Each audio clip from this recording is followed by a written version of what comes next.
এই কথা বিএনপি জামাত শিবিরের বলার প্রয়োজন ছিল। সেই কথা এনসিপি নতুন দল জাতীয় নাগরিক পার্টি তারা বলেছে আওয়ামী লীগের নির্বাচন ব্যবস্থার সাথে যারা যারা জড়িত ছিল এবং জনগণের ভোটার অধিকার যারা কেড়ে নিয়েছে ইভিএম এর নামে দিনের ভোট রাতে করেছে, এই নির্বাচন কমিশনারদেরকে যেন বিচারের সম্মুখীন করা হয় এবং তাদের বিচারের জন্য সর্বোচ্চ চেষ্টা করা হয়।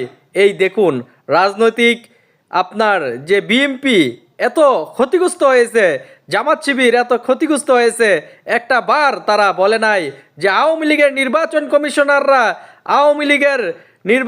কমিশনাররা সেবাদাস ছিল আওয়ামী লীগের, তাদেরকে অবশ্যই বিচারের সম্মুখীন করতে হবে।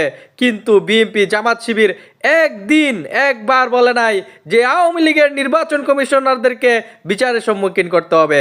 এতএব নতুন দল এনসিপিকে ধন্যবাদ এবং আগামীর বাংলাদেশ অবশ্যই তাদেরকে মূল্যায়ন করবে।